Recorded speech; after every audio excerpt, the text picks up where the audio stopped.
अभी हम लोग यहाँ पे सीखेंगे साइंस 2 का लेसन 10th स्टैंडर्ड का। वो थर्ड लेसन है life process in living organism part 2।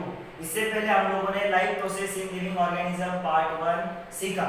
अभी ये नेक्स्ट लेसन है, third lesson life process in living organism part 2 which comes under science 2।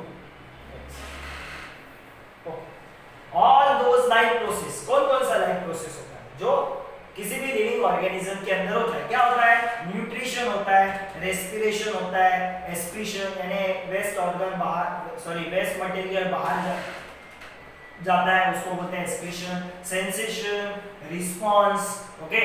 अभी ये रिस्पांस यानी क्या? कंट्रोल एंड कोऑर्डिनेशन से होता है। ये सब लाइफ प्रोसेस हमारे बॉडी के अंदर होना, किसी भी ऑर्गेनिज्म के अंदर होना बहुत इंपॉर्टेंट है to each living organism to remain alive. Okay, अगर उसको जिंदा रहना है तो ये लाइफ प्रोसेसेस उसके अंदर होना जरूरी है। Okay, beside this life process one more process occurs in living organism. ये तो है जनरली लाइफ प्रोसेस, और एक लाइफ प्रोसेस है जो लिविंग ऑर्गेनिज्म में होता है, वो है रिप्रोडक्शन। ये भी बहुत जरूरी है। क्यों जरूरी है? कोई भी लिविंग ऑर्गेनिज्म अगर रिप्रोडक्शन नहीं करेगा तो उसका स्पीशीज क्या होगा? कंटिन्यूएशन में रहेगा क्या? नहीं, वो स्पीशीज वहां पे स्टॉप हो जाएगा। The reproduction does not help the organism to remain alive। Reproduction से कोई भी ऑर्गेनिज्म जिंदा रहता है ऐसा नहीं है। उसका यूज किसके लिए? रिप्रोडक्शन किया यानी वो ऑर्गेनिज्म हमेशा जिंदा रहेगा क्या? नहीं, रिप्रोडक्शन की जरूरत क्यों है? But it has to maintain the continuity of the species of that organism। उस ऑर्गेनिज्म का स्पीशीज आगे चलता जाएगा, इसके लिए रिप्रोडक्शन जरूरी है। ओके, रिप्रोडक्शन की वजह से क्या होता है? वो स्पीशीज खत्म होने से बचता है। अगर हमारा रिप्रोडक्शन नहीं हुआ तो ह्यूमन बीइंग दिखेंगे क्या हम लोग को? या फिर एनिमल का रिप्रोडक्शन नहीं हुआ, प्लांट का रिप्रोडक्शन नहीं हुआ तो वो प्लांट्स आगे दिखेंगे क्या हम लोग को? नहीं दिखेंगे। तो रिप्रोडक्शन उसके लिए इंपॉर्टेंट है कि वो स्पीशीज जिंदा रहते हैं और हम लोग उसका आगे हम लोग उसको देख सकते हैं या फिर उसका कंटिन्यूटी रहता है। तो इसके लिए रिप्रोडक्शन बहुत जरूरी है। अभी रिप्रोडक्शन के टाइप्स हैं, एक है सेक्सुअल रिप्रोडक्शन और दूसरा है असेक्सुअल रिप्रोडक्शन। पहला हम लोग देखेंगे असेक्सुअल रिप्रोडक्शन के बारे में। असेक्सुअल रिप्रोडक्शन उसमें भी दो टाइप होता है, एक है सिंगल सेल वाले ऑर्गेनिज्म में और दूसरा है बहुत सारे सेल मल्टी सेलुलर ऑर्गेनिज्म में। तो दो तरीके का रहता है। ओके, सिंगल सेल वाले सिंगुलर ऑर्गेनिज्म में, उसमें सिंगल सेल वाले ऑर्गेनिज्म वाला reproduction asexual reproduction and multi cellular. Okay, तो पहला असेक्सुअल रिप्रोडक्शन क्या है वो हम लोग देखते हैं। क्या होता है asexual reproduction? Process of formation of new organism. Reproduction यानी क्या? Formation of new organism, okay, bye organism of the same species. Same species से नया ऑर्गेनिज्म बनता है, मगर कैसे बनता है? Without involving the gametes. Gametes इसमें इन्वॉल्व नहीं होता। ओके, गैमेट्स यानी male gametes and female gametes, ऐसा दो अलग अलग गैमेट्स इसमें इन्वॉल्व नहीं होता। ओके, इसके लिए इसको बोला जाता है असेक्सुअल रिप्रोडक्शन। यानी इसमें दो पेरेंट्स नहीं होते, दो पेरेंट्स नहीं होते। जैसे हम लोग को दो पेरेंट्स होते हैं, mother and father. Okay, human being का रिप्रोडक्शन कैसे होता है? जब दो गैमेट्स एक साथ आते हैं, मदर का एंड फादर का। मगर असेक्सुअल रिप्रोडक्शन में ऐसा मदर एंड फादर नहीं होता, उसमें सिर्फ एक ही गैमेट्स आता है। ओके, यानी उसका पेरेंट सिर्फ एक ही होगा। पेरेंट्स क्या होगा? एक ही। तो दो गैमेट्स का फ्यूजन नहीं है, इसके लिए उसको असेक्सुअल रिप्रोडक्शन बोला है। क्या बोला है? असेक्सुअल रिप्रोडक्शन, क्योंकि उसमें सिर्फ एक ही गैमेट या फिर एक पेरेंट से उसका रिप्रोडक्शन होता है, दो गैमेट्स इन्वॉल्व नहीं होते। As this reproduction does not involve the union of two different gametes। Union यानी एक साथ दो डिफरेंट गैमेट्स यानी मेल एंड फीमेल के गैमेट्स एक साथ नहीं आते। The new organism has exact genetic similarity। इसके वजह से क्या होता है? इस रिप्रोडक्शन से जो नए ऑर्गेनिज्म बनते हैं बाय असेक्सुअल रिप्रोडक्शन से, वो एग्जैक्ट सिमिलर दिखते हैं उनके पेरेंट्स की तरह, क्योंकि वो एक ही पेरेंट से उनका जनरेशन हुआ। ओके, वो जनरेट हुए, एक ही पेरेंट से वो रिप्रोड्यूस हुए। इसके लिए वो सेम टू सेम आइडेंटिकल दिखते हैं पेरेंट्स की तरह। हम लोग दिखते हैं क्या? सेम टू सेम पेरेंट्स की तरह आइडेंटिकल नहीं, हमारे ऑर्गन उनकी तरह आइडेंटिकल है, मगर हम लोग का जितना भी बॉडी फेस है या फिर स्ट्रक्चर है वो सेम टू सेम पेरेंट्स की तरह दिखता है क्या? नहीं, क्योंकि हम लोग रिप्रोड्यूस होते हैं बाय सेक्सुअल रिप्रोडक्शन, दो गैमेट्स इन्वॉल्व होते हैं। यहाँ पे सिर्फ एक ही पेरेंट्स रहता है, इसके लिए वो आइडेंटिकल दिखते हैं उनके पेरेंट्स की तरह, asexual reproduction.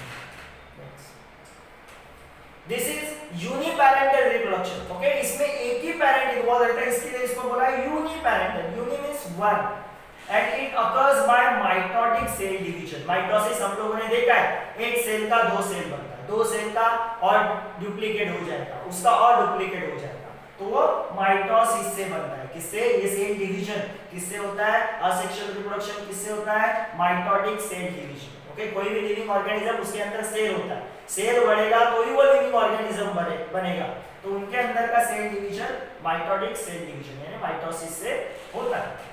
Absence of genetic recombination is a drawback। Okay, इसमें मेल एंड फीमेल गैमेट एक साथ नहीं आते, तो जेनेटिक रिकॉम्बिनेशन इसमें नहीं होता, ये उसका ड्रॉबैक है। मगर इसका एडवांटेज क्या है? Whereas the fast process of advance of this reproductive method, मगर इसमें एडवांटेज है कि ये जो असेक्सुअल रिप्रोडक्शन है वो फास्ट प्रोसेस है। क्या है वो? फास्ट प्रोसेस, यानी इनका रिप्रोडक्शन फास्ट होता है, इनका रेट ज्यादा है, रिप्रोडक्शन का रेट ज्यादा है। ओके, तो ड्रॉबैक है जेनेटिक रिकॉम्बिनेशन नहीं होता, मदर एंड फादर ऐसा कुछ इसमें इन्वॉल्व नहीं होता, इसके लिए जेनेटिक रिकॉम्बिनेशन नहीं है, और एडवांटेज है कि ये रिप्रोडक्शन फास्ट होता है, फास्ट होता है। अभी यहाँ पे अलग-अलग तरीके के रिप्रोडक्शन है। असेक्सुअल रिप्रोडक्शन इन यूनिसेलुलर, तो यहाँ पे हम लोग दो सीखने वाले हैं, asexual reproduction in unicellular, asexual reproduction in multicellular. First हम लोग देखेंगे असेक्सुअल रिप्रोडक्शन इन यूनिसेलुलर कैसे होता है, यानी सिंगल सेल एनिमल में असेक्सुअल रिप्रोडक्शन कैसे होता है। तो उसमें है बाइनरी फिजन, फर्स्ट है binary fission, asexual reproduction in unicellular single cell में फर्स्ट है बाइनरी फिजन। ओके, प्रोकैरियोट्स यानी कौन? बैक्टीरिया, प्रोटिस्ट यानी कौन? Amoeba, paramecium, euglena. तो ये बाइनरी फिजन होता है प्रोकैरियोट्स एंड प्रोटिस्टास में। प्रोकैरियोट्स में बैक्टीरिया आते हैं डिफरेंट, और प्रोटिस्टास में आते हैं ये सब। यूकैरियोटिक सेल ऑर्गेनेट लाइक माइटोकॉन्ड्रिया, और किधर होता है? माइटोकॉन्ड्रिया में भी होता है। किसमें होता है? माइटोकॉन्ड्रिया। ओके, प्रोकैरियोट्स में, प्रोटिस्टास में एंड माइटोकॉन्ड्रिया में भी होता है। And the chloroplast performs the asexual reproduction and chloroplast में, ओके, कहाँ पे होता है? ये देखो, ये रिप्रोडक्शन बाइनरी फिजन कहाँ पे होता है? Prokaryotes, protistas, mitochondria and chloroplast. Okay, asexual reproduction by binary fission, यहाँ पे सब में बाइनरी फिजन से असेक्सुअल रिप्रोडक्शन होता है। ओके, अभी ये बाइनरी यानी क्या? बाइनरी यानी टू। ओके, यानी एक ऑर्गेनिज्म के सेल जो है वो दो में डिवाइड होगा। ऑर्गेनिज्म का सेल, अभी ऑर्गेनिज्म सिंगल सेल का है तो उससे दो सेल बने यानी बाइनरी, उसको बोलते हैं बाय यानी दो, binary. Okay, in this process the parent cell divides to form the two similar daughter cell. इसमें एक पेरेंट सेल डिवाइड होता है और सिमिलर दो डॉटर सेल बनते हैं। Binary fission occurs either by mitosis और बाय अमाइटोसिस। बाइनरी फिजन दो तरीके से होता है, माइटोसिस से यानी एक सेल का दो सेल बनना, ओके, उसमें न्यूक्लियस डिवाइड होता है। माइटोसिस में क्या होता है? न्यूक्लियस पहला डिवाइड होता है, ये सब हम लोगों ने सीखा है। ओके, बाद में साइटोप्लाज्म डिवाइड होता है और बाद में वो सेल अलग होता है। राइट, या फिर अमाइटोसिस। अमाइटोसिस यानी क्या? Simple cleavage of nucleus and cytoplasm without chromosome. Okay, अभी अमाइटोसिस में क्रोमोसोम इन्वॉल्वमेंट नहीं होते। अमाइटोसिस में क्या नहीं इन्वॉल्व होते हैं? क्रोमोसोम्स। माइटोसिस में क्रोमोसोम इन्वॉल्व होते हैं। ओके, यहाँ पे क्रोमोसोम नंबर रिस्टोर किया जाता है, ये हम लोगों ने सीखा है लिविंग ऑर्गेनिज्म पार्ट 1 में।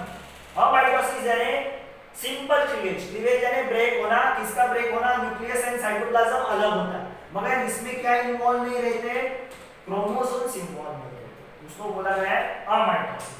Axis fission division is a different in different protistas. Okay, अभी ये क्लीवेज होता है, फिजन होता है, यानी एक सेल दो सेल का बनता है, यानी वो सेल ब्रेक होगा बीच में। अभी वो ब्रेक होने का जो पोजीशन है वो अलग अलग होता है इसमें, तो कौन कौन से पोजीशन से वो अलग अलग होता है।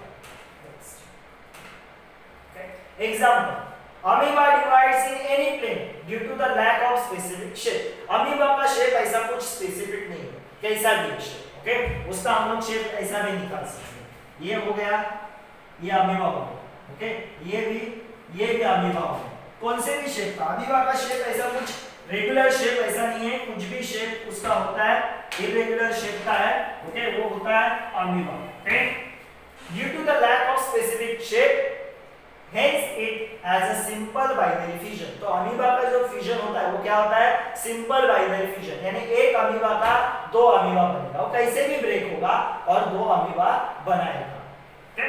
नेक्स्ट है paramecium divides bye transverse binary fission. Paramecium कैसे डिवाइड होता है, ट्रांसवर्स बाइनरी फिजन से डिवाइड होता है, ओके। ट्रांसवर्स यानी ऐसा उसका फिजन होगा, उसको बोलते हैं ट्रांसवर्स बाइनरी फिजन। अगर आप देखोगे तो आपको टेक्स्ट बुक में डायग्राम है, यहाँ पे भी है, आगे हम लोग देखेंगे। तो पैरामीशियम में ट्रांसवर्स होता है, okay. Euglena by longitudinal binary fission, longitudinal यानी ऐसा वर्टिकल, ओके। तो तीन तरीके का फिजन हो गया, एक है सिंपल यानी कैसा भी ब्रेक होगा वो कौन से भी एक्सिस में, दूसरा है ट्रांसवर्स यानी ऐसा हॉरिजॉन्टली ब्रेक होगा, और तीसरा है लॉन्जिट्यूडिनल, ओके। तो ये आपको कोरिलेशन में आता है, ट्रांसवर्स कौन होता है, पैरामीशियम, ओके।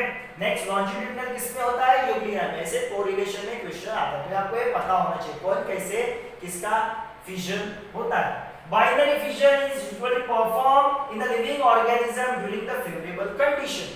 बाइनरी फिजन ये लिविंग ऑर्गेनिज्म, सिंगल सेल के ऑर्गेनिज्म बाइनरी फिजन कब करते हैं, ओके, जब उनको लगता है कि फेवरेबल कंडीशन है। फेवरेबल कंडीशन यानी कौन सा कंडीशन, जब sufficient amount, abundant amount of food material रहता है, sufficient amount of food material available होता है, तब ये अपना बाइनरी फिजन करते हैं, यानी एक सेल से दो सेल बनाते हैं। तो यहाँ पे देखो simple binary fission in amoeba. Amoeba कैसे भी ब्रेक होगा, ओके। ये देखो पहला उसका न्यूक्लियस अलग हुआ है, न्यूक्लियस के बाद साइटोप्लाज्म अलग हुआ और दो अमीबा बने, ओके। नेक्स्ट ये देखो, ये हो गया ट्रांसवर्स बाइनरी फिजन इन पैरामीशियम। देखो कैसा हो रहा है, ऐसा ये अलग हो रहा है, यहाँ से ये अलग हो रहा है, ये अलग, ये देखो ये अलग हो रहा है, ओके। तो ऐसा ये हॉरिजॉन्टल ब्रेक हो रहा है, उसका ब्रेक कैसा हो रहा है, इसका हॉरिजॉन्टल, उसको बोलते हैं ट्रांसवर्स, ओके।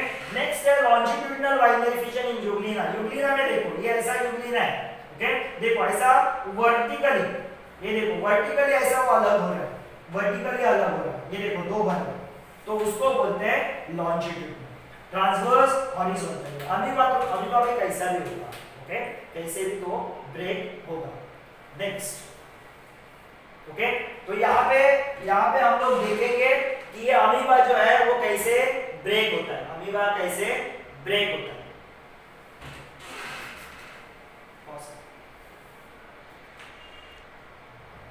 यहाँ पे हम लोग देखेंगे कि अमीबा में कैसे बाइनरी फिजन होता है, ओके। तो यहाँ पे देखो अमीबा का सेल दिखाया था, तो वहाँ पे बाइनरी फिजन यानी एक अमीबा से दो अमीबा कैसे बनते हैं। तो ये अमीबा है, ओके, जो एनिमेटेड अमीबा दिखाया है, देखो उसमें एक न्यूक्लियस है, साइटोप्लाज्म है।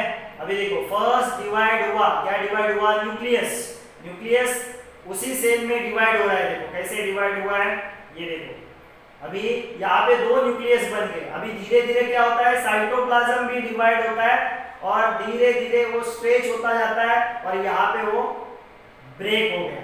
देखो यहाँ पे यानी एक अमीबा से यहाँ पे दो अमीबा बन गए।